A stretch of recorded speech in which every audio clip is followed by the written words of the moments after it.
Nagliliyap ang sikat ng araw sa 3:00 ngang hapon.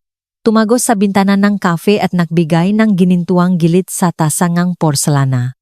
Ang bango ngang kape at matatamis na ensaymada ay kumalat sa hangin, na bibigay ngang pakiramdam ngang pagpapahinga at ginhawa.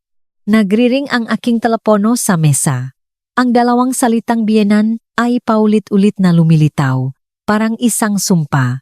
Umilaw ito, namatay, at muling umilaw ng walang tigil.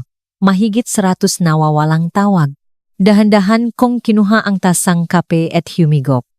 Nakaupo sa harap ko ang matalik kong kaibigan, si Ate Gina, isang batikang at tuso na HR professional. Tinaasan niya akong kilay. Ang kanyang nga mata ay puno ng pegusisa. Ano yan? Nabigo si Renatia sa pag-agaw ngang kapangyarihan at nagsimula na siyang terorismo sa telepono. Ibinaba ko ang tasa. Ang dulo ng aking daliri ay bahagyang dumampi sa screen. Biglang naging tahimik ang mundo, ngunit sa sumunod na sandali, isang kakaibang landline number ang tumawag.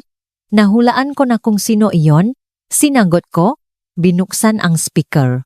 Isang matamis na boses ng babae na may halong tension at hiya ang nagsalita. Hello, si Miss Mara Santos po ba ito? Ako nga po, sagot ko, ang aking boses ay kalmado at walang emosyon. Kumusta, Miss Mara? Nasa mamahaling tindahan po kami nga, Baksa Glorieta. Ang totoo po, ang ginyong biyenan, si Mrs. Elena Reyes, ay pumipili ngang isang Hermes Birkin bag na nakakahalaga ngang 180,000 pesos. Ngunit, nag-atubili siya, ang kanyang boses ay naging mas maingat, ang karpo na ibinigay niya ay hindi maproseso. Ipinapakita po ang sistema na nayulat itong nawawala. Pwede po bang tingnan ninyo? Mula sa kabilang linya, narinig ko ang boses ni Elena Reyes na sumisigaw. Anong nawawala? Hindi maari. Sirang-sira ang mga makina ninyo? Ibigay mo sa akin ang telepono para makipag-usap ang aking manugang. Mara, kausapin mo sila. Tiningnan ko si Ate Gina na tahimik na gumagawa napakagaling na hugis sa kanyang bibig. Ang kanyang labi ay bahagyang umarko sa isang malamig na ngiti. Ah, ganun ba? Sabi ko sa telepono. Ang aking boses ay hindi malakas ngunit malinaw ang bawat salita. Ang card na iyon ay totungang nayulat kong nawawala. Biglang tumahimik ang kabilang linya, pati na ang pagsigaw ni Elena Reyes ay nawala. Bahagyang nanginig ang boses ng sales lady. Miss Mara, ano po ba ang nangyayari dito? Napakasimple lang. Dahan-dahan kong sinabi, bawat salita ay parang hiwalay sa anumang emosyon. Hindi ko kilala ang isang taong nangangalang Elena Reyes. Ang card na nasa kamay niya ay aking personal na ari-arian. Ito ay may palatandaan ngang pagnanakaw.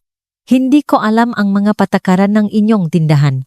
Ngunit sa pagkakaalam ko, ang kasong ito ay dapat iulat sa pulisya. Iulat sa pulisya.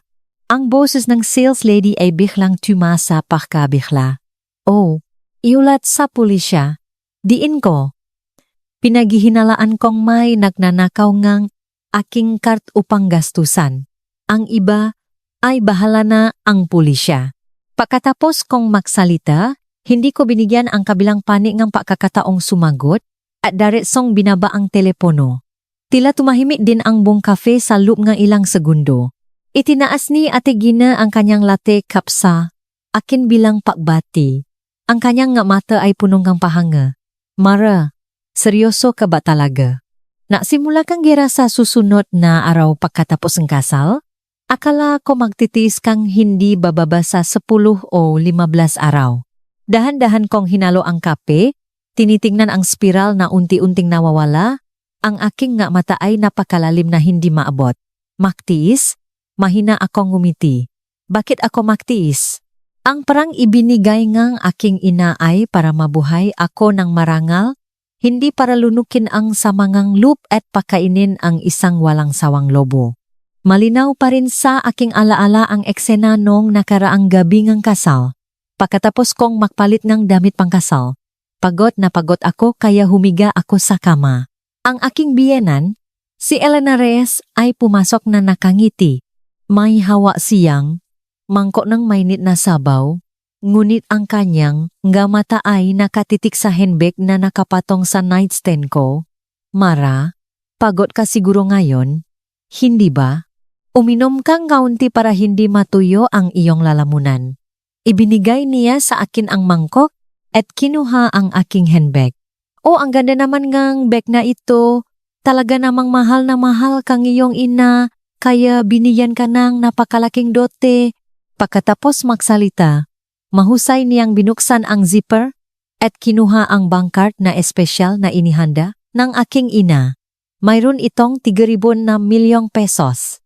Mara, sigurado akong gimaraming pera dito. Hindi ba? Bata ka pa, hindi pa masyadong marami ang karanasan mo sa lipunan, kaya hindi ako mapakali na hawa mo ang ganoong kalaking halaga. Kinilik niya ang karat sa kanyang kamay, ang kanyang ngiti ay lalong naging maligaya. Ganito na lang, ako na lang ang hahawa nito para sa iyo, para maiwasan mong gastusan kung saan-saan. Sa hinaharap, kung may kailangan ng para sa bahay, gagamitin ko. Ano sa tingin mo, hindi pa ako nakakapagsalita, ang aking bagong kasal na asawa, si Angelo Castro, ay lumabas na mula sa banyo. Pinupunasan niya ang kanyang buhok habang nakangiting sinabi, Mara, may karanasan na si Mama. Mas mahusay siyang mamahalan ng pera kaysa sa atin. Ginagawa niya rin ito para sa ating kabutihan. Sundin mo lang si Mama. Lumapit siya, inakbayan ako. Ang kanyang boses ay malumanay. Pamilya na tayo. Hindi ba? Ang pera mo ay pera ko rin. At pera ngang ating pamilya. Mas ligtas kung si Mama ang hahawak nito. Tiningnan ko ang magina sa harap ko. Ang isa ay nagpapanggap na mabait. Ang isa ay nagpapanggap na masama, na nagtutulungan ng perpekto. Ang kanilang mamata ay punong kasakiman at pagkalkula, na parang dalawang malakit na kamay na nakakapit sa akin, na nagdudulot sa akin ng likas na pagduduwal. Sa sandaling iyon, ang huling bahaging ng ilusyon na mayroon ako para sa kasal na ito ay nawasak. Tinaas ko ang aking ulo at tiningnan ang kanilang mga mata na puno ng pag-asa at ngumiti ako ng malumanay. Opo, tama po si Mama. Totoo hindi ako marunong mamahalan ng pera, kaya nakakahiya po sa inyo. Ang makulubot sa mukha ni Elena Reyes ay lumuwa sa pagtawa. Nasiyahan siyang hinaplos ang aking kamay. Ganyan nga, tunay na mabuting manugang ko. Maligaya niyang dala ang card at umalis. Yumuko si Angelo at hinalikan ang aking nu. Mara, naiintindihan mo talaga. Magpahinga ka na ng maaga. Pagkatapos niyang magsalita, umalis siya at pumasok sa kanyang opisina upang maglaro. Biglang tumahimik ang silid at unti-unting lumamig ang ngiti sa aking mga labi. Kinuha ko ang aking telepono at direktang tumawag sa 24,7 bank hotline. Hello? Nawala po ang aking card? Kailangan ko po itong ipa-emergency lock kaagad. Ang sunod-sunod na ring ng telepono ang nagpabalik sa akin sa realidad. Ngayon, si Angelo naman. Hindi ko sinagot. Tiningnan ako ni Ate Gina ng may pag-alala. Ang asawa mo? Baka siya? Pinutol ko siya? Ang aking nga mata ay walang init. Sasabihin niya, sa akin na isipin ko ang malaking larawan. Sasabihin niya sa akin na unawain ang kanyang ina. Pipilitin niya akong ilabas ang pera para matapos ang usapan. Sa mata nilang mag-ina, hindi ako asawa o manugang, kundi isang mobile ATM na may dalang 3.6 milyong pesos na dote. Wala pang kalahating oras, bumukas ang salamin na pinto ng cafe. Si Angelo at Elena Reyes ay makasunod na pumasok. Ang kanilang mukha ay may tim na parang ilalim ng kaldero. Ang buhok ni Elena Reyes ay medyo gusot at may mga bakas pangaluha sa kanyang mukha na hindi patuyo. Malinaw na napahiya siya sa mamahaling tindahan ng bag. Lumapit siya sa akin at ibinalibag ang limitadong edisyon na bag sa mesa. Boom! Ang ingay ay naging dahilan upang lumingon ang lahat ng nasa paligid. Mara, anong ibig mong sabihin? Itinuro niya ako. Ang kanyang boses ay naging matinis. Gusto mo akong mawalan ng muka sa labas, hindi ba? Sa harap ngang napakaraming tao? Naglakas loob ka pang sabihan ang staff na tawagan ang pulis para arestuhin ako? Napakasama ng iyong puso. Kahit papaano, ako ang iyong biyenan. Napahipit ang mukha ni Angelo. Hinila ang kamay ng kanyang ina, ngunit ang kanyang mata ay nakatiti sa akin ng may pagtatampo. Mara, paano mo nagawa ito? Gusto lang ni mama bumili ng bag. Matagal na niya itong gusto. Pinahiya mo si mama sa harap ngang napakaraming tao. Paano pa tayo makakasama bilang pamilya sa hinaharap? Ang kanyang boses ay nagpipigil ng galit. Wala bang pwedeng pag-usapan sa bahay? Kailangan bang gawing ganito kapangit ang lahat? Kinuha ko ng dahan-dahan ang resibo sa mesa at tiningnan ang presyo. Isang bag na nakakahalaga ng 180,000 pesos. Tinaas ko ang aking tingin sa kanya. Ang aking mga mata ay malamig. Elena Reyes, makano ang pensyon mo bawat buwan? Sa buwang buhay mo sa lahat ng paghihirap mo, kaya mo bang bumili ng ganitong bag? Nabigla siya sa tanong at pagkatapos ay naging galit. Hindi ko kaya, pero kinita nga aking anak. Kinasal ka sa aking anak, kaya ang pra mo ay pra niya at ang pra niya ay prang bahay na ito. Natural lang nagastusin ko ang pera ng bahay. Ano ang kinalaman mo doon? Ang ganitong lohika ng tahasang pagnanakaw ay talagang nabukas ng aking mga mata. Inilipat ko ang aking tingin kay Angelo. Ang lalaking minsan ay nagsabi na mahal niya ako. Angelo, ganun din ba ang inisip mo? Ang kanyang mga mata ay umiwas. Hinila niya ang aking kamay. Binaba ang kanyang boses. Mara, huwag kang magsalitang ganyan. Wala namang ganoong intensyon si mama. Pamilya tayo, kailangan pa ba nating maging ganito ka-espesipiko? Ang pagsasama sa mangang pera ay para sa ating maliit na pamilya. Matanda na si mama at my pride, medyo sobra ka ngayon. Sobra? Natawa ako na parang narinig ko ang pinakanakatawang bagay sa mundo. Tumayo ako. Tiningnan siya ng diretso sa mata. Bawat salita ay malinaw. Pamilya? Pamilya ba ang agad na natutulungan upang nakawin ang dote na ibinigay sa akin ng aking ina sa unang araw ng kasal? Pamilya ba ang hayaan ang kanyang ina na gastusin ang aking pera bago pa man kami ikasal para bumili ng 180,000 pesos na bag? Ang aking boses ay hindi malakas ngunit bawat salita ay parang isang matalim na yelo na dumusok sa kanila. Kinuha ko ang aking telepono at nag-record sa harap nila. Ang pulang tuldo sa screen ay kumikislap tulad ng isang malami na mata na nagmamasid sa lahat. Sinabi ko ulit, angkat na iyon ay ang dote na ibinigay sa akin ng aking ina. Ang 3 milyong pesos dito ay aking personal na ari-arian bago ang kasal na protektado ng batas. Iniula ko ang cut na nawawala upang protektahan ang aking sariling ari-arian, legal at makatwiran. Wala sa inyo ang may karapatang galawin kahit isang sentimo. Gusto ninyong gumastos ng pera? Sige. Sabihin ninyo sa anak ninyo na kumitang sarili niyang pera. Inilipat ko ang aking tingin sa nanginginit na mukha ni Elena Reyes na punong galit at pagkatapos ay huminto sa maputlang mukha ni Angelo. Sa huli, malamig kong idinagdag, kung hindi malinaw, magiging isang gulo lang itong maduming utang. Huwag na ninyong pagpantasyahan ang cut na ito. Ngayon, ililibre ko ang kape na ito. Ate Gina, tara na. Kinuha ko ang aking bag at hinila si Ate Gina papalabas. Nilagpasan sila ng hindi man lang tinitingnan. Sa likod, naririnig ko ang galit na pagmumura ni Elena Reyes at ang pinipigilang panggalit ni Angelo. Nagrebelde na. Ang bahay na ito ay kanya na ba? Mara, huminto ka. Hindi ako lumingon. Sa sandaling inabot nila ang kanilang kamay upang agawin ang card, wala nang balikan sa labanang ito. Bumali sa aming bagong kasal na bahay ni Angelo. Ang hangin ay mayroon pa ring kaunting kasiyahan ng araw ng kasal.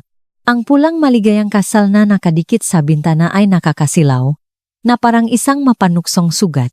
Akala ko ay mayroong matinding away na naghihintay sa akin, ngunit hindi. Pagdating ni Angelo sa bahay, malami lamang siyang sumulyap sa akin at dumiretso sa kanyang opisina at sinara ang pinto ng malakas. Hindi umuwi si Elena Reyes, marahil ay galit na galit kaya umuwi na sa kanyang sariling bahay. Nang gabing iyon, hindi pumasok si Angelo sa master bedroom. Kinabukasan, pagising ko, maaga na siyang umalis. Walang laman ang hapakainan, walang ni isang baso ng tubig. Alam kong ito ang simula ng pangdededma. Binago ng mag-ina ang kanilang taktika, nais nilang gamitin ang paghihiwalay at mental na pang-api upang pilitin akong sumuko. Napakabilis, dumating ang mas matinding pag-atake. Nagsimula akong makatanggap nga na tawa mula sa iba't ibang kamaanak, karamihan ay mula sa pamilya ni Angelo. Matiya, tita, tiyuhin, at mga uncle, mayroong hindi ko pa nakikilala. Ngunit pare-pareho ang kanilang mensahe. Mara, ito ang iyong tiya. Narinig kong may kaunting alitan ka sa iyong biyenan. Ganun lang talaga ang ugali ni Elena. Matalas ang dila pero mabait ang puso. Bilang nakababata, magtiis ka lang ng kaunti. Pamilya kayo. Kanino man mapunta ang praay okay lang. Mara, ito ang iyong tiya. Ang panganay natin ni Angelo. Bakit ka ganon na hindi marunong umintindi? Pinangangambahan lang iyong biyenan na maloko ka, kaya niya hinawakan ang pera mo. Tapos, inulat mo pa na nawawala ang card, hindi ba't pinahiya mo siya? Talagang walang galang?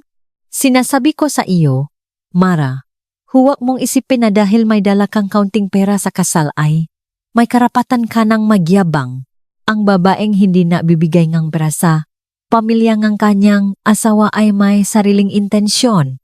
Nagtatarget ka ba ng ari-arian ng pamilya Castro? Ang nga mapangahas na salita, ang sunod-sunod na moral na pagpilit ay dumaan tulad ng isang baha. Sumagot lamang akong ilang simpleng salita. Oo, alam ko. Naghintay ako hanggang sa mapagot sila sa pagsasalita at direkta kong binaba ang telepono. Ipinadala sa akin ni Ate Gina ang isang screenshot ng isang group chat ng napakaraming kamaanak ng pamilya Castro. Sa grupo, umiyak si Elena Reyes at nag-upload ng ilang selfie na may mapupulang mata. Anong kasalanan ba ang nagawa ko at napangasawa ko ang ganyang klaseng manugang? Minamalit ang aming pamilya. Minamalit ang matandang babae na ito. Pagpasok pa lang ng bahay, nakbantay na sa akin na parang magnanakaw. Ang dote na ibinigay ng kanyang ina, hindi ko man lang mahawakan. Gusto ko lang tulungan siyang hawakan, pero iniulat niya na nawawala ang card na nagpahiya sa akin sa labas. Ngayon, ayaw na niyang umuwi. Iniiwan ang aking anak na mag-isa sa malamig na pakain. Samantalang siya, masaya sa labas. Ang bahay na ito ang target niya. Gusto niya kaming paalisin lahat. Bakit ba ganito ang tadhana ko? Biglang nakagulo ang grupo. Napakasamang manugang. Hindi pa nga mainit ang upuan. Naglakasloop ng sumagot sa biyenan. Tama? Ganoong klase ng kawalang utang na loop. Angelo, kailangan mong makita ng malinaw. Hindi pwedeng panatilihin ang ganitong babae. Ate Elena, huwag kang magalit. Kailangan mo siyang turuan ng aral para malaman niya ang patakaran ng pamilya Castro. Sa ilang salita lamang, ginawa ni Elena Reyes akong isang sakim na manugang na nagtatarget ng ari-arian ng pamilya ng aking asawa na ayaw magbigay ng anuman at mapangahas pa sa aking biyenan. Samantalang ang aking asawa, si Angelo, ay tahimik sa simula hanggang sa huli, hindi man lang ako ipinagtanggol. Ang kanyang katahimikan ang pinakamatalim na kutsilyo. Nang gabing iyon, umuwi ako. Si Angelo ay nakaupo sa sofa sa sala. Nakabukas pa rin ang TV ngunit hindi niya pinapanot. Nakatitig lamang sa coffee table. Ang kanyang mukha ay madilim. Nagpalit ako ng sapatos at balak kong dumiretso sa aking silid. Bigla siyang nagsalita. Saan ka pumunta ngayon? Kumain kasama ang kaibigan? Sagot ko ng walang gana. Sinong kaibigan? Ang kanyang boses ay puno ngang pagtatanong. Ano na naman ang itinuro niya sa iyo? Itinuro niya sa iyo kung paano makipag-away sa aking ina. Itinuro niya sa iyo kung paano guluhin ang bahay na ito. Huminto ako. Lumingon at tiningnan siya. Angelo, hawakan mo ang iyong dibdib at tanungin mo ang iyong sarili, sino ba talaga ang nanggugulo sa bahay na ito? Tumayo siya, ang kanyang mata ay namumula. Tiningnan niya ako. Mara, hanggang kailan mo pa gustong gumawang gulo? Nakakasakit na si mama sa galit. Hindi ka ba pwedeng magpakumbabang ang kaunti? Humingi kang tawad sa kanya, ibigay mo angkat sa kanya, at ituring na tapos na ang usapan? Kailangan ba talagang gawin mo kaming katuwaan sa lahat ng tao para lang masaya ka? Magpakumbaba, humingin ng tawad. Natawa ako. Ano ang aking pagkakamali? Mali ba ako sa pagprotektang aking sariling ari-arian o mali ako sa hindi pagpapahintulot sa ina mo na gamitin ang aking pera upang bumili ng isang 180,000 pesos na bag? Siya ang iyong ina. Buong buhay siyang nahirap. Ano ang masama kung gusto niyang bumili ng mas magandang bag? Bilang anak, dapat mong matugunan ang kanyang pangangailangan. Wala ka ba ni kaunting pagalang? Pagalang. Tiningnan ko ang kanyang mukha na nakakunot sa galit at naramdaman ko ang pagiging estrangro hanggang sa lamig. Angelo, ang tinatawag mong paggalang ay ang pilitin ang iyong asawa na magpakasakit para sa kanyang ina? Ikaw ay isang matandang lalaki? Hindi isang bata na hindi panawian. Kung gusto mong maging maayos ang iyong ina, kumita kang sarili mong pera. Huwag mong galawin ang aking ari-arian bago ang kasal. Ari-arian bago ang kasal? Ari-arian bago ang kasal. Sa buong araw, ang apat na salitang iyan ang bukang bibig mo. Sa totoo lang, itinuturing mo ba itong bahay mo? Itinuturing mo ba akong asawa mo? Ganap na sumabo si Angelo. Sinipon niya ang coffee table at bumaksa sa sahi ang tasa na nakapatong dito. Mara, huli na kitang tinatanong, ibibigay mo ba ang car o hindi? Tiningnan ko siya. Ang aking mata ay malamig na parang tinitingnan ang isang payaso na gumagawa ang kalokohan. Mas mahirap pa kaysa sa pag-amin na nakamali akong asawa. Pagkatapos kong magsalita, hindi ko pinansin ang kanyang pagngangalit. Lumingon at dumiretso sa aming silid tulugan at nilok ang pinto. Nakasandal sa malamig na pinto, pakiramdam ko ay nawalan akong lakas. Ang aking puso ay unti-unting lumubog, bumaba ng malalim sa isang walang hanggang bangin. Kinabukasan, mas malala pa ang nangyari. Nang maghanda akong pumasok sa trabaho, nakita kong lahat ng aking sapatos na may takong sa sapatos ay nabali ang takong. Binuksan ko ang aparador, ang paborito kong silk pajamas ay nakalagay sa isang sulok, may mga hindi kilalang mansa, at amoy maasim. Lumapit ako sa dressing table at nawala lahat ang aking makeup kit na nagkakalaga ng libu-libong pesos. Dumiretso ako sa sala, si Angelo ay nakahiga sa kama, nag-scroll sa kanyang telepono nang walang pakialam. Nasaan ang aking makeup? Hindi man lang siya tumingala. Hindi ko alam. Marahil ay nilinis lang ni Mama at tinapon. Sabi niya na nakakainis ang botelya na iyon. Itinapon ko. Nanginginig ako sa galit. Hindi na ito pangdiditma. Ito ay tahasang panunukso. Ito ay pamimilit. Gusto nilang ipaalam sa akin na sa bahay na ito, wala akong anumang posisyon. Anuman ang sa akin ay maari nilang gawin sa akin. Hindi ako umiyak at hindi ako gumawa ang gulo gaya ang inaasahan nila. Humugot ako ng malalim na hininga, pinilit ang galit at pagduduwal na bumaba, pagkatapos ay bumalik sa aking silid, binuksan ang aking maleta at tahimik na inayos ang aking mga gamit. Lahat ng ibinigay niya sa akin, mula sa mamahaling alahas hanggang sa murang regalo, ay binabalot ko lahat, walang iniiwan, at inilagay ko ng maayos sa gitna ng sala. Pagkatapos ay kinuha ko ang aking telepono at nagbook ng silid sa pinakamagandang 5-star hotel na malapit. Nang hilahin ko ang maleta at maghanda akong umalis, sa wakas ay lumabas si Angelo. Nakasandal siya sa pinto, nakakross ang mga braso at nakangiting malamig sa akin. Hindi mo na kaya, hindi ba? Gusto mong umalis ng bahay? Mara, pinapayuhan kitang pag-isipan mo itong mabuti. Kung lalabas ka ngayon, huwag ka nang umasang makakabalik ka pa. Huminto ako, lumingon at tiningnan siya. Ang aking namata ay kalmado hanggang sa langit.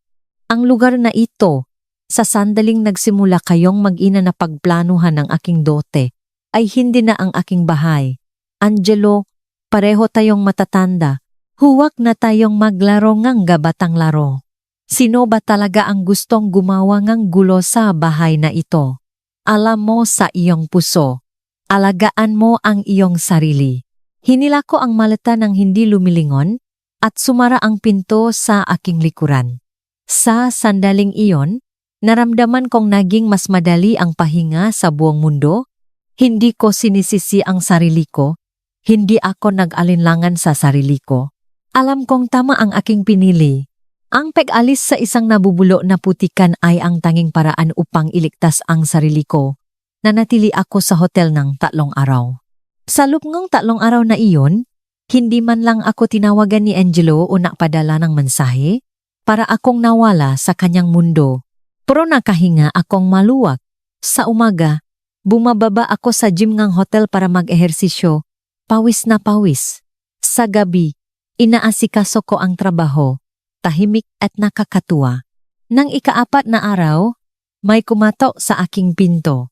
Binuksan ko. Nakatayo si Angelo doon, may hawa na isang bungkos ng pulang rosas. Ang kanyang mukha ay mukhang pagod na, may halong pagsisisi at isang handang malambot na salubin. Nagbago ang kanyang ugali ngang 180 degrees. Mara, patawarin mo ako, inabot niya sa akin ang mabulala. Ang kanyang boses ay mahina, sadyang pinalambot. Mali ako nitong mga nakaraang araw, hindi ko dapat sinigawan, at mas lalong, hindi ko dapat ipinaksawalang bahala ang ginawa ni Mama. Maari mo ba akong patawarin? Hindi ko tinanggap ang bungkos ng bulaklak. Nakasandal lamang ako sa pintuan at tinitigan siya. Ang aking mukha ay walang expression. Kung may sasabihin ka, sabihin mo ng diretso. Bahagyang nanigas ang ngiti sa kanyang mukha sa isang sandali at mabilis na bumalik sa dati. Pumasok siya sa silid, inilagay ang mabulaklak sa mesa, at pagkatapos ay niyakap ako mula sa likod. Mare, huwag na tayong magalit, okay? Umuwi ka na. Kung wala ka, pakiramdam ko ay malungkot ako. Ang kanyang baba ay nakapatong sa aking ulo. Ang kanyang mainit na hininga ay humahaplos sa aking tainga. Alam kong galit ka dahil sakat na iyon. Nakausap ko na si Mama at alam din niya na mali siya. Hinding-hindi na niya babanggitin ang paghawa ng card.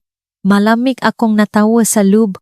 Ang isang taong tulad ni Elena Reyes, kailanman ay hindi niya bibitawan ang pay na nahuli na niya, hindi ba? Tahimik kong inalis ang kanyang kamay. Umupo sa sofa. Nagbuhos ng isang basong tubig at pagkatapos siya umupo din si Angelo sa tabi ko at hinawakan ang aking kamay. May lumabas na ilaw sa kanyang mamata na hindi ko pa nakita dati. Ambisyon, Mara, mayroon akong napakagandang proyekto sa startup, isang bagong uringang retail platform. Matagal ko na itong sinurvey, napakalaki ng merkado basta't magawa lang sa loob ng hindi hihigit sa 3 taon. Magiging financially free na tayo. Nakpinta siya ng isang kahangahangang larawan, ang kanyang mamata ay nakniningning sa tuwa.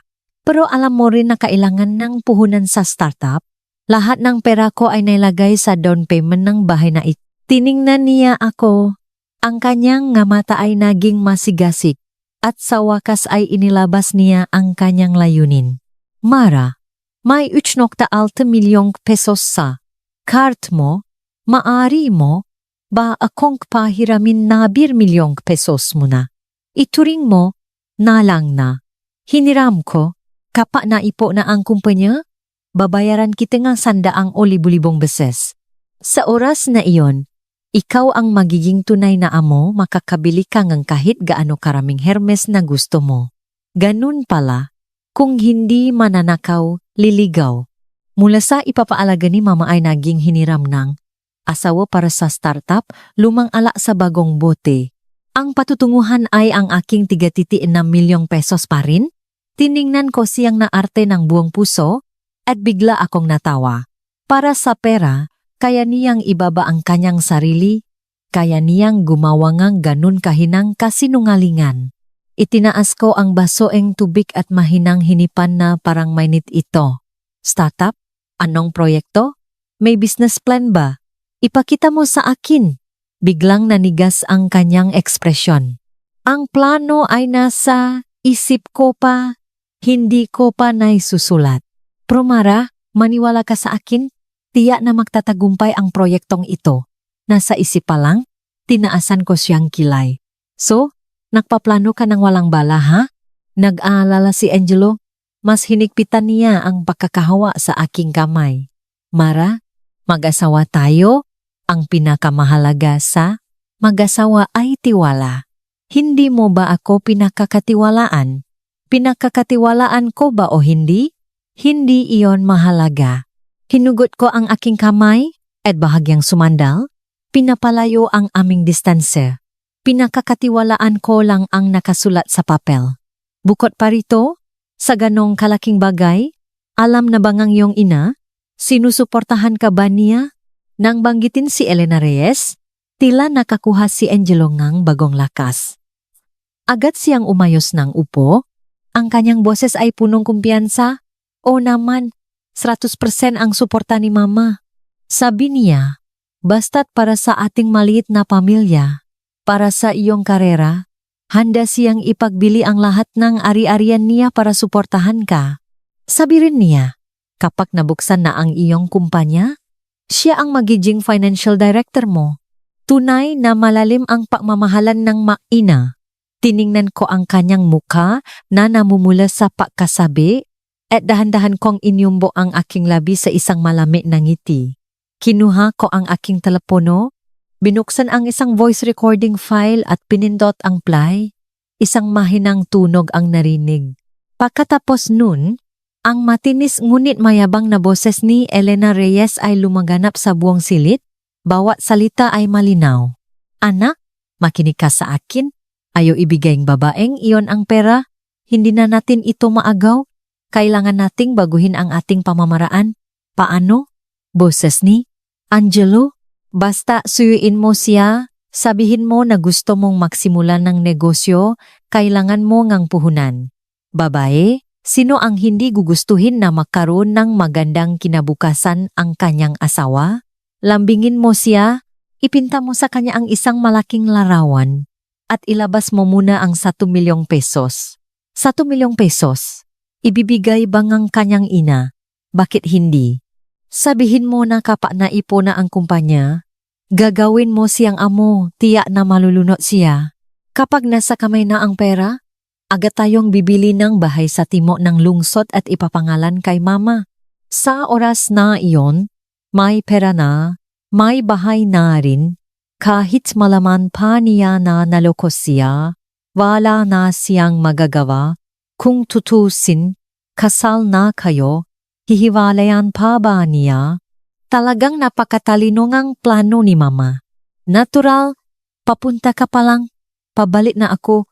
Gusto niyang makipaglaban sa akin bata pa siya. Ang recording ay umaling-aungaw sa silid. Bawat pangusap ay parang isang sampal sa mukha ni Angelo. Ang kanyang mukha ay mula sa pamumula, naging maputlang-maputla, pagkatapos ay naging puti, walang bakas ng dugo. Nakatitis siya sa telepono sa aking kamay. Nangingini ang kanyang galabi ngunit hindi makapagsalitang kahit isang salita. Pinatay ko ang recording at ibinalibak ang telepono sa mesa. Isang tuyo na tunog. Angelo, bago ka dumating umuwi muna ako sandali. Hindi para magayos gamit kundi para kumuha nito. Itinuro ko ang mini voice recorder na inilagay ko sa tanim sa labas ng sala. Tahimik na nagre-record ng buong plano ng startup ng mag-ina. Tumayo ako, lumapit sa kanya, at tiningnan siya mula sa itaas. Ang lalaking nakaupo sa sofa, nawalan na diva. Ang halu, binigyan na kita ng pakakataon. Ang aking boses ay napakababa ngunit mabigat na parang bato. Ikaw mismo ang sumira sa huling piraso ang iyong dignidad. Tiningnan ko ang bungkos ang pulang rosas na nakapatong sa mesa at pagkatapos ay tiningnan siya ulit. Ngayon, kunin mo ang bulaklak mo at umalis ka. Pagkatapos naming make away ng husto, Agad akong siniraan ni Elena Reyes ng iba't ibang kasalanan, hindi marunong maging manugang, nanggugulo sa pamilya, ginagalit ang kanyang asawa at umalis, at pinapaalis pa siya sa bahay. Kinuha niya ang lahat ng aking gamit na naiwan doon. Pati na ang nga inayos ko na, at maging ang nga regalo na binili ko para kay Angelo. At inihagis niya ang lahat mula sa itaas, nakakalat sa lupa, na parang hindi ako kailanman nak-exist sa bahay na iyon. Nagyabang pa siya sa group chat ng mga residente ng komunidad. Siniraan ako ng walang pakundangan. Sinabing wala pa akong 1 linggo sa kasal ay hindi na ako umuwi sa gabi. At pinalayas siya ngang isang disenteng biyena ng walang dala. Sa isang hapon lang, naging katuwaan ako ngang buong komunidad. Nakpadala sa akin si Angelo ngang huling mensahe. Mara, pag-isipan mo itong mabuti. Kung babalik ka ngayon at luluhot para humingi ng tawad kay mama, maari pa rin itong maayos. Kung hindi, mahintay ka na lang na patawanan ka ng nga tao sa buong buhay mo. Tiningnan ko ang mensahe at naramdaman kong nakakatawa lang ito. Pagkatapos, kalmado kong binlock ang lahat ng kontak nina Elena Reyes at Angelo. Ang pakiramdam ngang, kusanglop na pinutol ang lahat ng paraan ng pagbabalik ay nabigay sa akin ng kakaibang ginhawa. Hindi ako nahulog sa kawalan ng pag-asa gaya ng inaasahan nila. Hindi ako umiyak, hindi ako sumigaw, hindi ko sinisisi ang sarili ko. Sa kabaliktaran, lahat ay ayon sa gusto ko. Diretso akong lumipat sa bahay ni Ate Gina. Nahanda na siyang silit para sa akin at naksindi pang ang paborito kong essential oil. Welcome home, Reyna. Mahigpit niya akong niyakap. Dapat matagal ka nang umalis sa basurahan na iyon. Nag-apply ako ngang matagal na leave sa trabaho. Ang dahilan ay pahawa ngang krisis sa pamilya. Kailangan ngang oras para ayusin ang estado. Ang ikinagulat ko ay ang aking boss, isang taong kilalang mahigpit, ay mabilis na inaprubahan ang aking aplikasyon at sinabi pa sa akin na mapahinga ng mabuti. Hindi kailangan mag-alala sa trabaho. Noong panahong iyon, medyo nagulat lang ako ngunit hindi gaanong inisip. Sa apartment ni Ate Gina, binuksan ko ang aking panggalawang laptop, isang machine na may pinakamataas na antas ng encryption. Ang pagkakaroon nito ay hindi alam ni Angelo. Nagpaso ako ng isang mahabang serya ng password, fingerprint verification, iris scan, 3 layer ng seguridad. Ang screen ay lumipat sa isang madilim na asul na interface.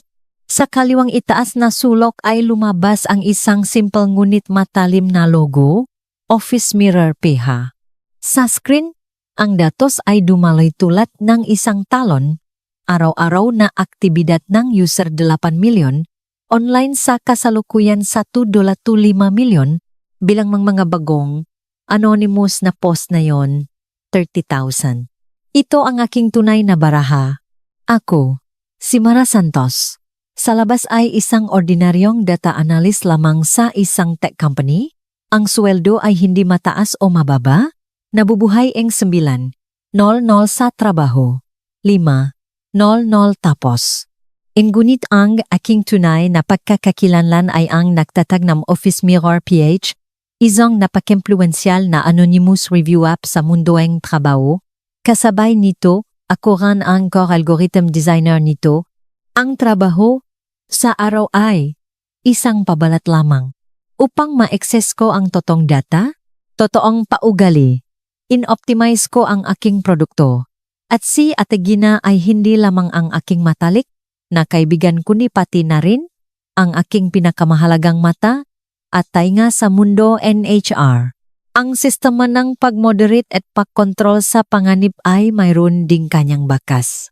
Kami ay parang dalawang pating na nagtatago sa ilalim ng lungsod. Tahimik na nagtatayo ng isang imperyo ng impormasyon. Nag-scroll ako sa mouse upang makita ang pinakabagong nga post at biglang, isang mataas na init na anonymous na post ang napansin ko. Breaking news! Si Marketing Director Mang Tonyo ng Vista Corp ay ginamit ang kanyang posisyon upang makipagsapwatan sa maraming advertising supplier, gumawa ng mapekeng kontrata at kinuha ang milyon-milyong pesos sa gastos ne promosyon. Mayroong mga kontrata at bank statement bilang patunay. Sa ibaba ay mayroong larawan ng kontrata na bahagyang nakatago, kasama ang larawan ng transaksyon sa bangko. Huminto ang aking daliri at sa isang sandali, naging matalim ang aking nga mata. Vista Corp, hindi ba kumpanya ni Angelo iyon? Si Mang Tonyo ang direktang boss niya at siya rin ang taong sinisikap niyang suyuin. Narinig ko na ang paakyat ni Angelo sa posisyon ng marketing manager ay malaki ang amba ni Mang Tonyo. Mahina kong sinabi, nagsisimula pa lang ang laro. Sinulyapan ni Ate Gina ang screen at sa isang segundo ay naintindihan niya ang aking ibig sabihin. Lumubog ang kanyang maalabi at kumislap ang kanyang mga mata. Kailangan mo ba akong gumawa ng anuman? Ang HR director ng Vista Corp na nakaaway ko lang noong nakaraang buwan, hindi pa kailangan. Ikinailing ko ang aking ulo, ang aking nga daliri ay mabilis na nag-type sa keyboard. Para harapin ang ganitong klaseng buwaya, mayroon tayong mas profesional na paraan.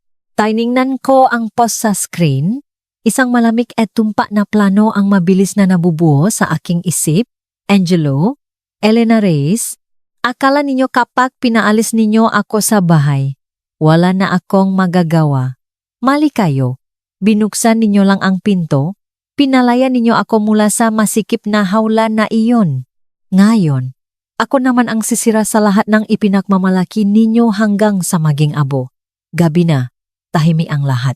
Nakaupo ako sa harap ng computer, ang aking daliri ay dumulas sa keyboard, magaan ngunit mabilis, na parang isang konduktor na malapit ng pamunuan ang isang simponya.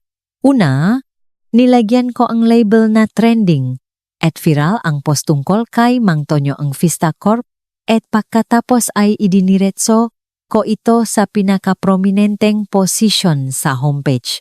Pero hindi pa rin ito sapat. Inactivate ko ang isang algorithm na ako mismo ang sumulat, ripple effect. Naglagay ako ng isang serie ng mga keyword. Vista Corp, marketing, advertising costs, corruption, financial audit, headhunter. Pagkatapos, nilimitahan ko ang pagtula ngang balita sa 3 grupo nga tao. Una, mga reporter at editor ng mga nangungunang financial magazines. Ikalawa, ang mga headhunter na espesyalista sa marketing at negosyo. Ikatlo, ang senior management team ng mga kumpanya ng kalaban ng Vista Corp. Ang ripple effect ay parang isang walang pagod na tagabalita, tahimik na itinutulak ang artikulo sa mga teleponong kailangan itong makita. Sa ilalim ng anyo ngang maaring interesado ka. Matapos gawin ang lahat, sinara ko ang laptop at nagbuhos ng isang baso ng red wine para sa aking sarili. Ang natitira ay maghintay na lang, hintay na guluhin ng bato na ibinato ko ang ibabaw nawa. Ang epekto ay mas mabilis kaysa sa inaasahan ko. Kinabukasan, direktang ginising ako ni Ate Gina. Ang kanyang boses ay hindi may tago ang pagkasabi. Mara, sumabo na. Talagang sumabo na. Binuksan ko ang aking telepono. Ang homepage ng mga financial app ay puno ng isang panggalan. Vista Corp. Vista Corp. Sangkot sa matas na antas ng eskandalang korupsyon, panlob na gulo, dandang libong pesos ng gastos sa advertising ang navala. Sino ang tao sa likod? Isang salamin sa lugar? Nege trabaho ang nakpasimula nege alon nege paglaban sa korupsyon. Bumagsak ang stock ng Vista Corp sa isang gabi at nagulantang ang buong industriya. Nagkukumaho din ang PR department ng Vista Corp sa paggawa ng krisis. Ngunit gaano man nila subukang iwasto, hindi nila mapigilan ang pagbaksak ngang presyo ngang stock. Tumakas ang nga investor. Kumalat ang nga sismis na parang apoy, narinig na ang presidenteng kumpanya, na bihirang lumabas, ay nakpalo ang mesa sa pulong ng board of directors, at agad na bumuang ang isang espesyal na audit team, direktang pinamunuan ng CEO ang pagsisiyasat hanggang sa dulo, hindi isinasaalang-alang ang sinuman. At si Angelo, na malapit kay Mang Tonyo at direktang kasangkot sa maraming naugnay na proyekto, ay natural na naging unang inimbitahan para sa tea time. Nang hapon, Tumunok ang aking telepono, hindi kilalang numero. Sinagot ko, Mare. Ang boses ni Elena Reyes ay hindi na matinis, hindi na agresibo. Nandun na lang ang paatubili, pagyayabang na may halong gulo. Si mama ito, anak. Ayos ka ba? Tahimik lang ako, nakikinig. May nangyari sa kumpanya ni Angelo, alam mo ba? Nagsimulang mangini ang kanyang boses. Dinala siya para imbestigahan, hindi pa siya umuwi mula kaninang umaga, at hindi rin siya matawagan. Mara, nagtatrabaho ka sa isang tech company. May marami kang koneksyon. Makakatulong ka ba? Wala naman siyang kasalanan. Narinig ko iyon at natawa ako. Ilang araw lang ang nakakaraan, tinawa niya akong masamang babay, pinalayas ako sa bahay. Ngayon, nang may problema ang kanyang anak, naalala niya na lang ako. Patawarin mo ako. Sinabi ko ang dalawang salitang malamig hanggang buto. Mara, huwag ganun. Mali ako? Nalito ako? Patawarin mo ako. Basta tulungan mo si Angelo. Kahit anong gawin mo sa akin ay okay lang. Sinabi ko na, pinutol ko siya. Hindi ako makakatulong. Pagkatapos kong magsalita, binaba ko ang telepono at binlock ang numero. Nang gabing iyon, nagdala ng bagong balita si Ate Gina. Nagsimula na si Mang Tonyo na lumaban. Gumawa siya ng maraming pekeng meeting minutes at emails na naglalayong itulak ang lahat ng responsibilidad kay Angelo. Sinasabing si Angelo ang utak. Nalinlang lang daw siya. Sa kasalukuyan, suspendido na si Angelo sa trabaho at ang kanyang computer at telepono ay kinumpiska. Kung kumpirmahin ang mga ebidensya na iyon, hindi lang siya matatanggal sa trabaho kundi maaari rin siyang masangkot sa kaso ang paglustay sa tungkulin. Hawak ko ang baso ngalak, hindi nanginig ang aking kamay. Lahat ay ayon sa aking hula. Ang isang taong tulad ni Mang Tonyo ay hindi maring walang backup plan. Si Angelo ay isang taon lamang na itinula upang maging biktima. Bobo at sakim pa. Madaling araw, maghahanda na akong matulog. Bigla, maingay sa labas. Mara, bumaba ka dito.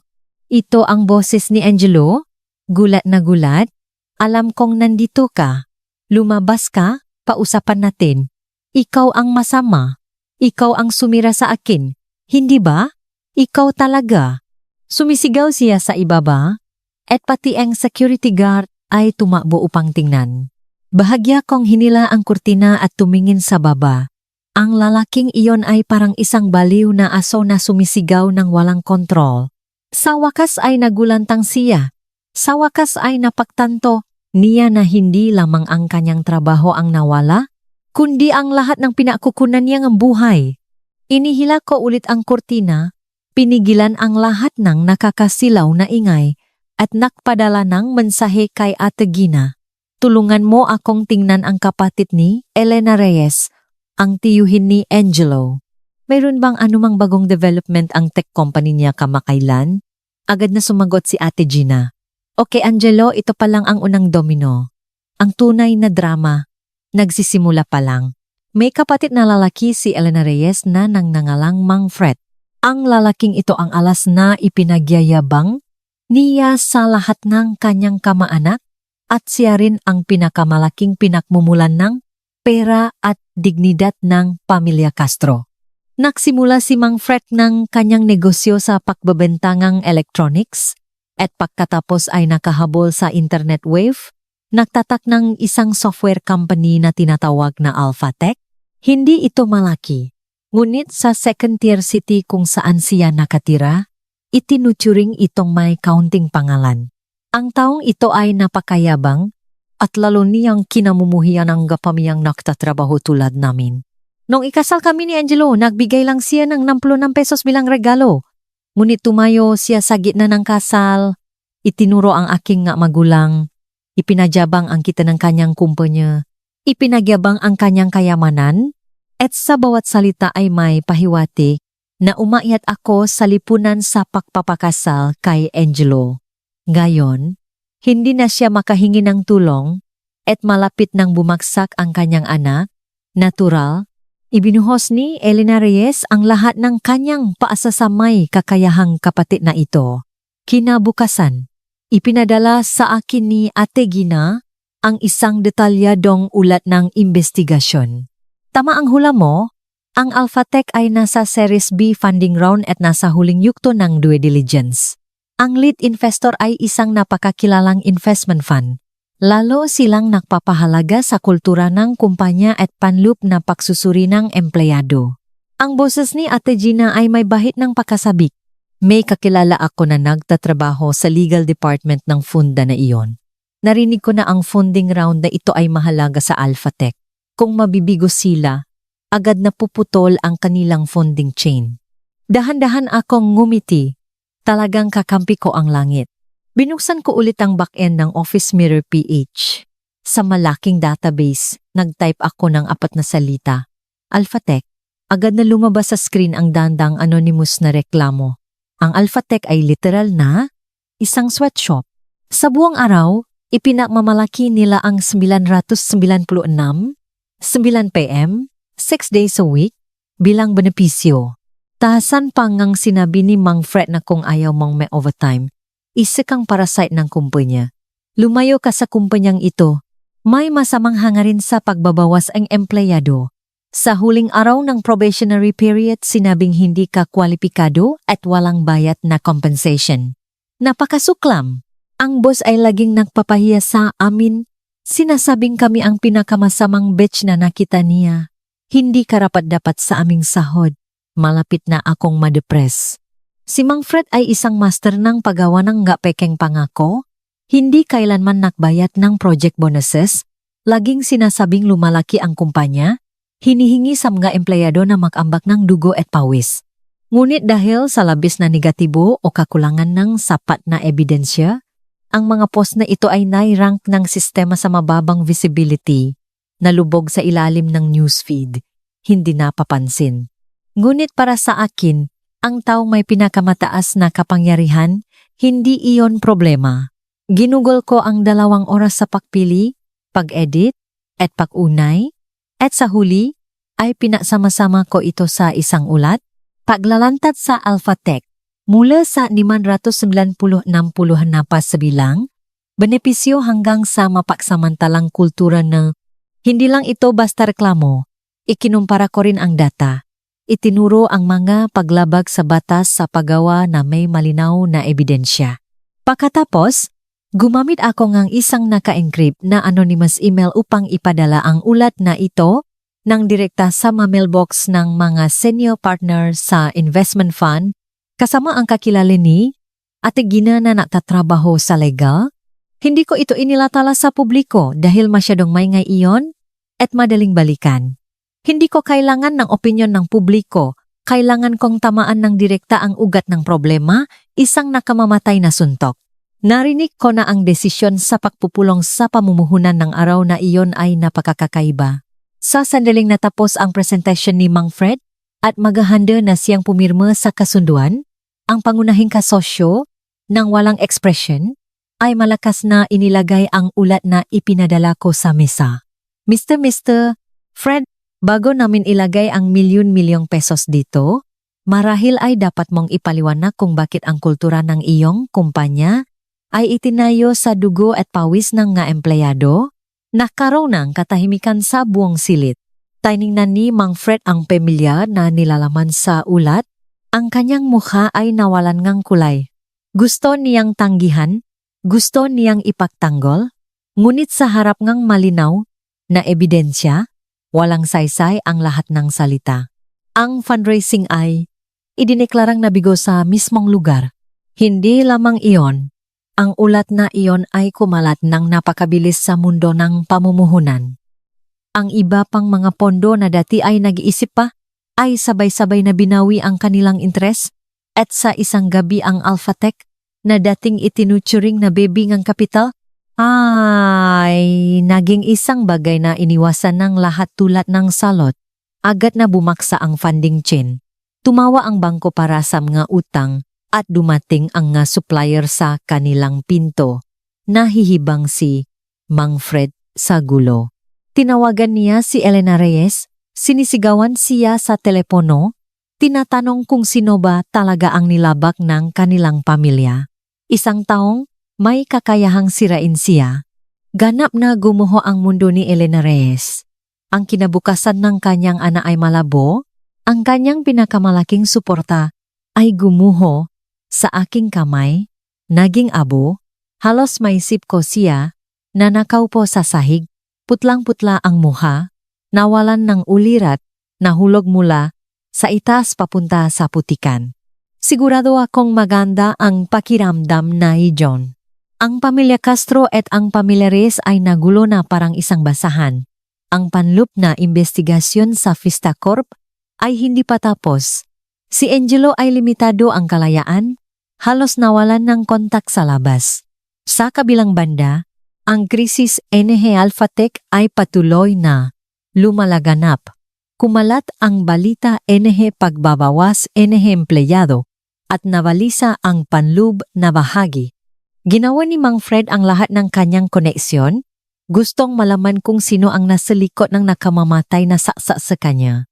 Umupa siya ng detective, umupa ng cybersecurity expert, hinanap ang anonymous email. Ngunit lahat ng iniwan ko ay nasa likod ng maraming layer ng encryption, firewall, at mga server sa ibang bansa. Lahat ng kanilang pagsisikap ay parang nakbato sa dagat, walang bakas. Ang tanging natukoy nila ay ang dalawang iskandalo ngang Vista Corp at ang pakbaksa ng fundraising ng Alphatec ay tumuturo lahat sa isang punto. Ang Office Mirror PH at ang misteryosong nagtatak sa likod nito, isang taong walang nakakaalam ngang pagkakakilanlan. Sa gulo at kawalan ng pag-asa, gumawa sila ng desisyon upang mabuhay, nais nilang makipag-ugnayan sa tao sa likod nito, humingi ng awa, at ang taong inatasan na kumonekta ay si Angelo mismo. Pansamantalang pinahabangang kumpanya, ang kontrol sa kanyang kaunting kalayaan. Ang una niyang ginawa ay hanapin ako.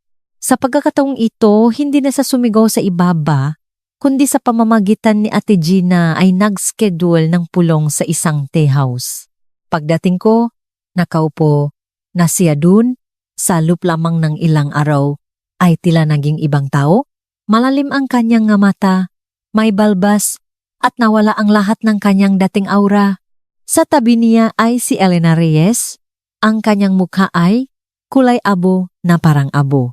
Pagkakita sa akin, nanginig siya, ang kanyang mata ay napakakomplikado, may galit, may takot, ngunit higit sa lahat ay pagmamakaawa. Nanginig siyang tumayo, hindi pa nakakalapit ay lumambot ang kanyang binti, at muntik nang lumuhod sa harap ko, agad siyang inalalayan ni Angelo. Mare, ang boses ni Elena Reyes ay halos mapatit na punong luha, nakamali kami, bula kami, nalito kami, hindi namin dapat ginulo ang iyong dote, pakiusap, iligtas mo ang aming pamilya. Habang nagsasalita, itinaas niya ang kanyang kamay. Gustong sampalin ang kanyang sarili. Nakatayo lang ako doon. Walang ekspresyon. Maaga pa lang sana ay alam na ninyo kung ano ang mangyayari ngayon. Hawa ni Angelo ang kanyang ina na halos bumaksak. Ang kanyang mukha ay maputlang-maputla. Mara, alam kong kami ang may kasalanan sa lahat ng ito. Huli na para magsalita. Ang kanyang boses ay pagod, desperado, ngunit ang tiyuhin ko ay walang kasalanan. Malapit nang bumaksak ang kanyang kumpanya, daan-daang empleyado ang umaasa sa kanya. Nagtatrabaho ka sa tech industry? May malawak kang koneksyon. Tiyak na alam mo kung paano makipaugnayan sa nagtatak ng Office Mirror PH, hindi ba? Kinuha niya ang isang card mula sa kanyang bulsa at inilagay sa harap ko. Nanginginig ang kanyang kamay. Mara, may 500,000 pesos dito. Ito ang lahat ng cash na kayang kolektahin ng aming pamilya. Pakiusap, tulungan mo kaming kumonekta kahit isang beses lang. Basta't papayak siyang bitawan kami. Kahit makano ang bayaran namin, tatanggapin namin. Pakiusap. Tiningnan ko ang kar sa mesa at ang dalawang taong dati ay mataas ang tingin sa sarili. Ngayon, nagpakumbaba sila hanggang sa pinakamababa, Walang bakas ang emosyon sa aking puso, nakakatawa lang. Nakatayo sila sa harap ko, umiyak. Nagmamakaawa na tulungan ko silang harapin ang aking sarili. Marahil ito ang pinakanakakatawang kwento na narinig ko ngayong taon. Hindi ko agad ibinunyag. Sa halip ay sadyang nanahimik ako ng sandali na kunwaring nahihirapan. Ang nagtatak ng office mirror peha, narinig ko rin na binabanggit siya nga tao sa industriya. Narinig ko na napakakakaiba enehe kanyang personalidad at misteryoso ang kanyang mga kilos. Hindi siya kayang makitang ordinaryong tao. Nang marinig ang pag-asa, agad na lumiwanag ang nga mata ni na Angelo at Elena Reyes. Mara, tiyak na may paraan ka, pinakakatiwalaan ka namin. Halos natataranta si Angelo. Hindi sapat ang pera? Mag-isip kami ngang paraan para dagdagan, basta't makakonekta lang. Walang gana kong itinaas ang tasa ang taa at mahinang hinipan. May paraan din naman. May kaibigan ako at ang kaibigan na iyon ay tila assistant ng founding father. Gumawa ako nga isang relasyon na malayo ang tunog, ngunit tila angkop. Maari akong subukan na tulungan kayong makipaugnayan sa assistant na ito, ngunit hindi ko masisiguro kung magtatagumpay. Tiyak na magtatagumpay. Para silang nakakuha ng sangangang dayami na makakapagligtas sa kanila, paulit-ulit silang nagpasalamat. Salamat, Mora! Ikaw talaga ang oming tagapaglitas. Umiyak si Elena Reyes habang nagsasalita. Tiningnan ko sila, ang aking nga mata ay malamig na parang yelo. Tagapagligtas? Hindi. Sa lalong madaling panahon, may intindihan nila. Hindi ako tagapagligtas. Ako ang dumating upang mangolekta ng utang. Sinabi ko sa kanila na umuwi at maghintay. Kapag mayroon ng oras at lugar, ipapaalam ko sa kanila. Pagkatapos umalis, 3 beses silang lumingon, ang kanilang nga, likod ay puno ngang, pakiramdam ngang pagtakas mula sa kamatayan. Ang ilusyon ng hinaharap. Hawak ko angkat sa mesa, dahan-dahang iniikot sa aking magaliri, 500,000 pesos. Hindi lang iyon ang utang ninyo sa akin. Malapit nang dumating ang sandali ngang pagpapahaya ng katotohanan. Pinili ko ang lugar ng pagpupulong na isang pribadong silid sa isang high-end club cafe. Ang saradong espasyo ay napakaangkop para sa isang huling eksena. Pagdating ko, nakaupo na sina Angelo, Elena Reyes, at ang kanilang haligi, si Mang Fred, na naghihintay. Ang 3 ay nakasuot ng mayos, ang kanilang nga mukha ay puno ng tensyon, pag-alala at kaunting pag-asa. Nang makita akong mag-isa na pumasok, agad na tumayo si Mang Fred, nagbigay ng pilit ng ngiti. Ang kanyang boses ay hindi pa rin may tago ang pag-aalala. Mara, dumating ka na. Halika, umupo ka. Nasaan ang assistant na iyon? Bakit wala pa? Nagpapataas pa ba ang presyo? Mahina akong gumiti at hindi sumagot. Dumiretso ako at umupo sa harap nila. Kinuha ko ang aking laptop at inilagay sa mesa. Isang maliit na tuno na klek, ngunit sa tahimik na espasyo ay napakalinaw. Ang mga matangang 3 ay nakatuon doon. Sa ilalim ng tingin na may pagdududa at pagpipilit, kalmado kong binuksan ang computer.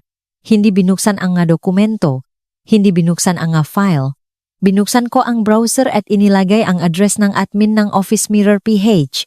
Isang mahabang saryengang password ang mayos na ipinasok, fingerprint verification, iris scan. Sa sandaling lumitaw ang dark blue interface na may pinakamataas na autoridad, tila nanigas ang hangin sa silid. Ang data ng user, newsfeed, internal moderation channels, at maging ang email na ipinadala ko na nagdulot ng pagbagsak ng fundraising ng Alphatech ay lumitaw sa harap nila. Nananahimik ang mata ni Mang Fred, nakabuka ang kanyang nga mata na parang kampana, nakabuka ang kanyang bibig na hindi may sara, ang kanyang mukha ay unti-unting namutla. Si Elena Reyes naman ay parang nakaranas ng bangungot mula sa paghihintay hanggang sa pagkalito, pagkatapos ay takot, at sa huli ay kawalan ng pag-asa. Buong katawan niya ay lumambot at bumagsak sa upuan, na parang nawalan siya ng gabuto. At si Angelo, ang dating asawa ko, ay nanginginig ng husto. Itinuro niya ako. Pagkatapos ay ang screen. Isang garalgal na tuno ang lumabas sa kanyang lalamunan na parang binubulunan, hindi makapagsalita ng buong pangungusap. Siya. Isinara ko ang laptop, bahagyang sumandal, ang dalawang kamay ay nakakabit, nakapatong sa mesa, ang aking nga mata ay kalmado na tumingin sa tatlong mukha na punong takot at kawalan ng pag-asa. Pagkatapos ay sinabi ko bawat salita, malinaw hindi na kailangan maghintay pa, ako mismo ang hinahanap ninyo at ako rin ang sumira sa lahat ng inyong ari-arian. Ang aking boses ay napakababa, ngunit parang kitlat na bumaksa sa kanilang mga ulo. Tila nawala ang tunok sa buong mundo, ang kanilang pagbagsak ng paniniwala ay ang pinaka-perpektong gantimpala. Sa paghihiganting ito, lumabas na ang reyna at nagsimula ang paglilitis. Sa silid na tahimik na nakamamatay, maririnig mo ang pagbagsak ng isang karayom. Ang tatlo ay parang mapapit na nawalan ng kaluluwa, nakaupo doon na matigas ang mukha, takot, gulat, pagsisisi, kawalan ng pag-asa, lahat ay makakahalo. Ang unang tumugon ay si Mang Fred, ang taong laging nagpapanggap na may karanasan sa buhay. Tumayo siya at lumuhod, malakas na bumaksak ang kanyang tuhod sa mamahaling karpet. Talagang luluhod siya sa harap ko. Miss Santos. Halos gumapang siya sa harap ng aking mesa. Ang kanyang boses ay nanginginig. Pagkakamali. Lahat ay pagkakamali. Bulak kami ng kasakiman. Ikaw ang dakilang tao, ituring mo na lang kami bilang wala. At hayaan mo na lang ito. Itinaas ko ang aking kamay upang senyales ng pagtigil at agad siyang tumahimik, yumuko sa aking paanan na parang aso na naghihintay ng hatol. Gusto mong ayusin? Tiningnan ko siya. Ang aking malabi ay umarko ng malamig. Okay, bibigyan ko kayo ng dalawang pagpipilian. Dahan-dahan kong inilipat ang aking tingin kay Elena Reyes na putlang-putla na parang papel. Una, bukas ngang.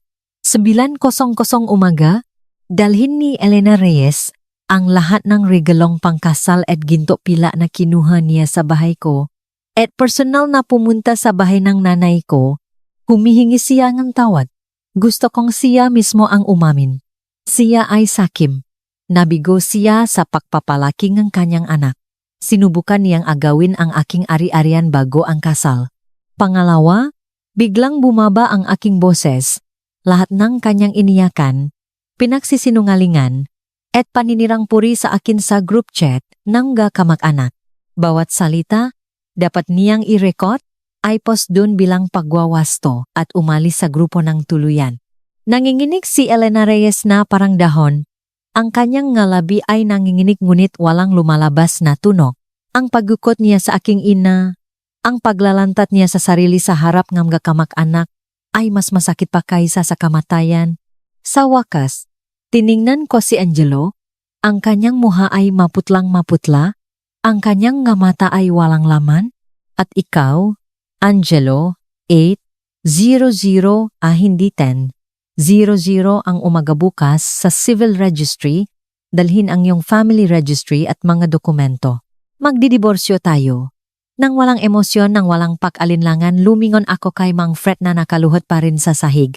At ikaw? Ang iyong kumpanya ay maari pa ring may ligtas, ngunit kailangan mong magbayad ng buong halaga. Lahat ng empleyado na tinanggal ng ilegal ay babayaran ayon sa pamantayan ng N+1, bawat sentimo, walang kulang. At humingingang paumanhin sa publiko sa lahat ng channels. Humingingang paumanhin sa lahat ng inyong pinagsamantalahan. Lahat ng inyong niloko. Tiningnan ko ang tatlong tao sa harap ko at nagbigay ng huling hatol. Kung hindi niyo magagawa, ngumiti ako at binuksan muli ang aking laptop. Ang aking daliri ay nakabitin sa keyboard. Madali lang, sa Vista Corp, mayroon pa akong ilang direktang ebidensya.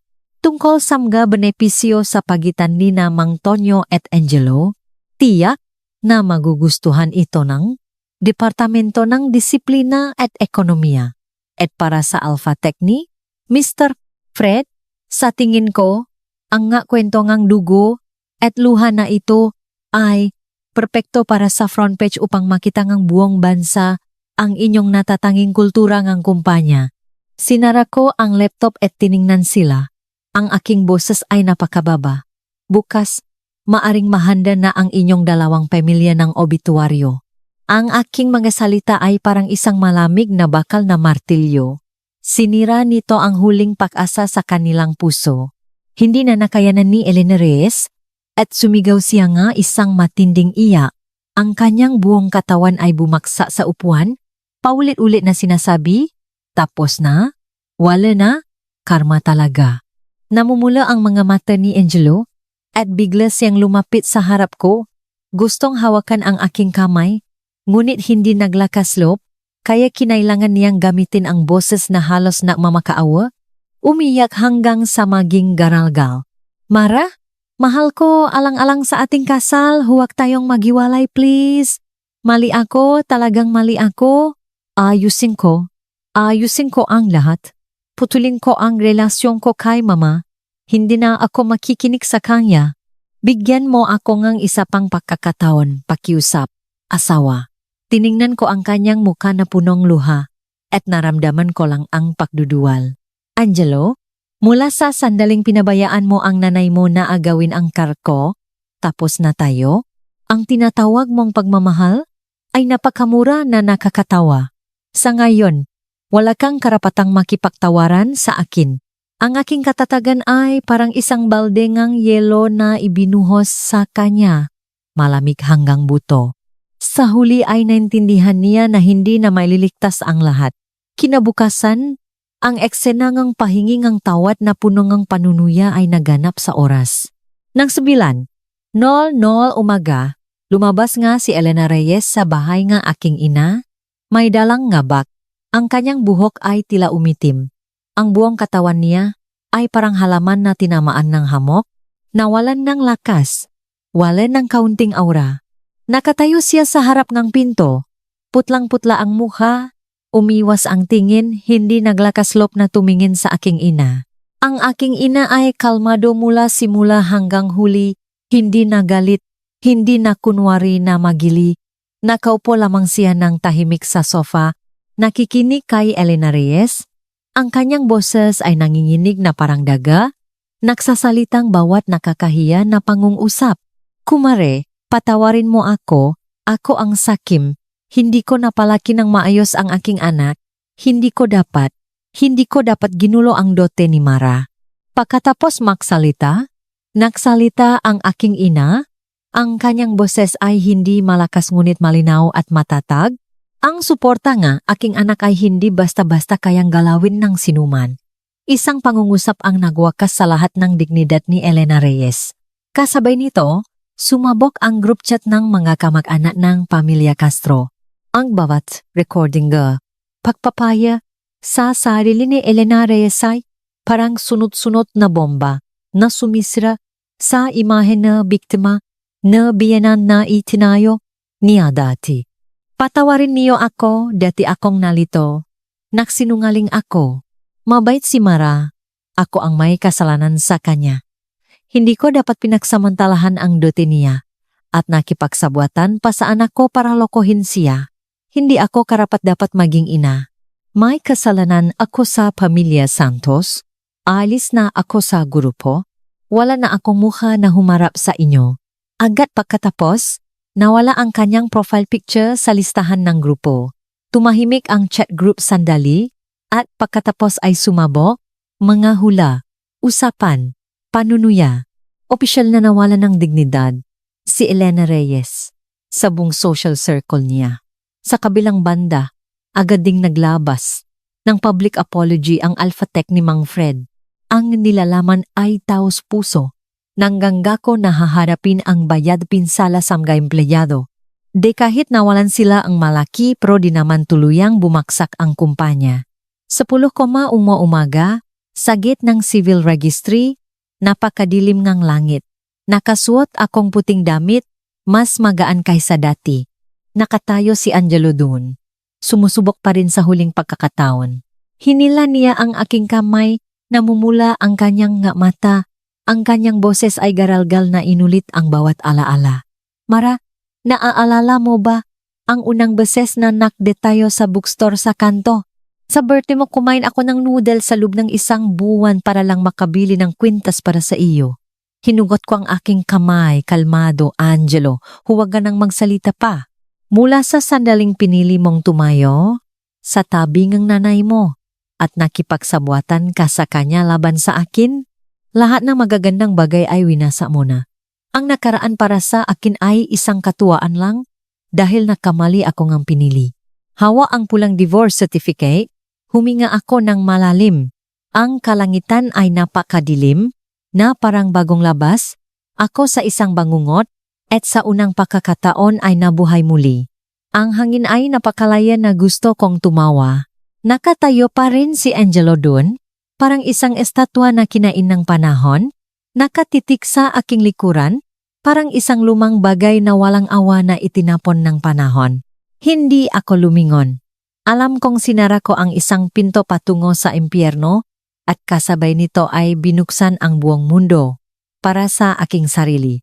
Kumuha ako ang larawan ng divorce certificate at ipinadala kay Ate Gina, kasama ang isang linya, "Congratulations sa bagong buhay." O para sa akin ngayon ang araw na muli akong nagsimula, umalis ako ng bahay at nahanda akong sabihin sa aking ina ang lahat, kabilang na ang tungkol sa pagtatayo kong office mirror PH. Akala ko ay mabibigla siya, at sisihin ako sa pagiging walang ingat. Ikinuwento ko ang lahat mula sa pananakaw ngang ka ni Elena Reyes hanggang sa paraan ng aking paghihiganti at ang aming diborsyo ngayon, walang itinago na detalye. Mahabang sandali na tahimik ang aking ina pagkatapos makini, nakatingin lang sa akin, ang kanyang mamata ay punong lungkot at pagmamalaki. Mayroon pa akong hindi mabanggit. Matagal pagkatapos, ngumiti siya ngunit namumula na ang kanyang mata. Bakit hindi mo sinabi sa akin ng mas maaga, aking bobong anak, na marami kang pinagdaanang hinanakit? Niyakap niya ako, mahina akong hinaplos sa likod, matagal ko nang nakita na may problema sa pamilyang iyon. Ang mga matangang iyong biyenan ay puno ngang pakalkula. At si Angelo, mukha siyang mabait ngunit sa loob ay walang responsibilidad. Sadyang ibinigay ko ang card na nakakahalaga ng 3.6 milyong pesos. Ito ay isang pagsubok, una ay upang subukan ang kanilang kasakiman, at pangalawa ay upang subukan ang iyong pagtatatak. Pinunasan ng aking ina ang kanyang luha at ngumiti. Ang kanyang nga mata ay puno ng pagmamalaki. Hindi mo ako binigo, anak ko, huwag kang maging malambot sa mga lobo. Akala ko matatapos na ang kwento dito, ngunit may isa pang ginawa ang aking ina na lubos na ikinagulat ko. Kinuha niya mula sa kanyang opisina ang isang folder ng mga dokumento at inilagay sa harap ko. Binuksan ko ito at nanigas. Ito ay isang kasunduan sa paglipat ng shares. Inilipat ng aking ina, si Miss Laura Santos, ang 30% shares ng Empower Media sa akin ng walang bayad. Empower Media. Isang lumalaking kumpanya ng nilalaman sa industriya ng media. Eksklusibo para sa mga kababaihan, pinansyal na may maraming milyon-milyong tagasunod sa channels. Lagi kong iniisip na ang aking ina ay isang retiradong guro lamang ng literatura, mahilig sa libro, mahilig sa salita. Hindi ko inakala na siya pala ang malaking shareholder sa likod. Hindi nakapagsalita ang aking ina. Ngumiti siya. Ang kanyang nga mata ay nagniningning. Sino ang naksabi na ang isang retiradong guro ay hindi maring makakaroon ng sariling karyera? Buong buhay akong naturo nga salita.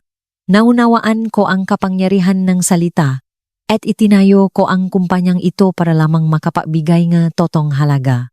Mahigpit niyang hinawakan ang aking kamay. Ang 3.6 milyong pesos ay para makaroon ka ng karapatang baliktarin ang sitwasyon kapag pinipilit ka. At ang shares na ito ay para hindi mo na kailanman kailangang tingnan ang mukha ng sinuman. Para malaman mo na kaya mong lumihan ng sarili mong halaga, hindi mo kailangan umasa sa sinuman. Kaya pala matagal nang inihanda ng aking ina ang isang mas malawa na landas para sa akin. Ang ibinigay niya sa akin ay hindi lamang pera. Mara, tandaan, Ang pinakamalaking suporta ang isang babae ay hindi ang makahanap ang isang mabuting lalaki kundi ang maging isang babae na walang sinumang makakagalaw. Mahigpit kong niyakap ang aking ina. Sa pagkakataong ito hindi ko na napigilan ang aking sarili. Bumaksa ang aking mga luha ngunit ang aking puso ay nang niningning na parang bukang liwewe. Isang bagong buhay ang nagsisimula na talaga. Sa pagkakataong ito, hindi ako umiyak dahil sa kahihiyan, hindi dahil sa galit, kundi dahil sa pagmamahal, dahil sa pakiramdam ng pagiging protektado, init hanggang sa pinakaloob ng aking puso. Alam kong ang minana ko sa aking ina ay hindi lamang kayamanan kundi pati na rin ang pagiging matalino, ang kakayahang makakita sa lahat ng bagay, at ang lakas upang lumakat ng walang takot. Binuksan ng aking buhay ang isang bagong pahina. Hindi na ako bumalik sa tech company na iyon. Hindi na ako isang ordinaryong data analyst. Tinanggap ko ang shares at official na sumali sa Empower Media at gumawa ako ng isang matapang na desisyon. Paksamahin ang Empower Media at Office Mirror PH. Ang isa ay may totoong data, totoong gumagamit, totoong boses. Ang isa ay may nilalaman, may brand, may kakayahang kumalat. Nang maksama ang dalawang iyon, lumikha kami ng isang ekosistema, impormasyon sa lugar ng trabaho, paggabay sa karera, legal na suporta, psikolohikal na pagpapayo. Lahat sa isang-iisang network. Mula sa likod ng screen, lumabas ako sa liwanag bilang isang batang negosyante. Tinanggap ko ang imbitasyon para sa isang panayam mula sa isang nangungunang financial magazine. Nang kumuhang litrato, nakasuot akong isang malinis at matalas na puting suit, nakatayo sa harap ng malaking salamin na pintong kumpanya. Sa likuran ay ang buong makinang nalungsot, sa lens, ang aking mamata ay matatag, kumpiyansa, nagmamayari ng kinabukasan, ang pamagat ng panayam ay marasantos, gamitin ang kakayahan at prinsipyo upang lumikha ng sariling lakas. Nadulot ng kaguluhan ang artikulo sa industriya. Ang aking kwento ay nagbigay inspirasyon sa maraming kababaihan na nakulong sa pagitan ng trabaho at kasal. Samantalang ang mga taong minsang nagilahan sa akin sa putik, ngayon ay isang maliit na footnote na lamang. Sa aking kwento ng tagumpay, si Angelo ay nasa ilalim ng investigasyon para sa paglustay ng posisyon. Itinalikot ng buong industriya, walang kumpanyang gustong tanggapin siya. Sa huli, ginawa na lang siyang telesales, yumuyuko at nagsisikap na makipag-ugnayan sa iba. Bumaba ang kita. Si Elena Reyes pagkatapos ng shock na iyon, nawala ang lahat ng kanyang pagtitiwala. Wala nang may pagyayabang, wala nang pinaninindigan. Narinig ko na halos hindi na siya lumalabas at hindi na rin siya naglalakas loob na pumunta sa plaza. Ang bahay na ipinagmamalaki niya dati ay naibenta na para bayaran ang mautang ng kumpanya ni Mang Fred. Lumipat sila sa isang luma at 6 na palapa na apartment, walang elevator, araw-araw ay naalala sa pakain at damit, sumasagot sa matawa sa utang. Isang beses, pagkatapos kong magbigay ng talumpati sa isang high-end business forum, bumaba ako sa parking lot, nakita ko siya, si Angelo, isang pamilyar ngunit kakaibang figura. Ang kanyang murang suit ay hindi angkop sa kanya. Yumukos siya at nag-abot ng business card sa isang customer na may pilit na ngiti. Sinulyapan lang ng customer, isinilit sa bulsa at sumakay sa isang mamahaling kotse. Tumayo siyang tuwid, ang kanyang ngiti ay hindi pa nawawala ng magtama ang aming nga mata. Sa sandaling iyon, tila nanigas ang hangin. Ang kanyang mga mata ay gulo, pagsisisi, inggit, kawalan ng pagtanggap, at kaunting takot. Tumango lang ako ng bahagya bilang pagbati. Pagkatapos ay lumingo at binuksan ang pinto ng aking sasakyan at sumakay. Isinara ng driver ang pinto at pinaandar ang sasakyan. Umalis ang sasakyan, iniwan ang isang taong minsan ay naging lahat, ngayon ay isang nakaraan na lamang. Sa labas ng bintana, dumadaan ang mailaw ng lungsot, makinang na parang isang galaksi. Alam kong ang aking mundo ay isang lugar na hindi na niya kailanman maabot. Ang 3-6 na milyong pesos ay ang aking panimulang puhunan, isang pagsubok sa puso ang tao, at ang pinakamahalagang bayad sa pag-aral na kailanman kong binayaran. Itinuro nito sa akin ang isang bagay. Ang tunay na seguridad ay hindi ibinigay ng sinuman kundi niliha mo mismo.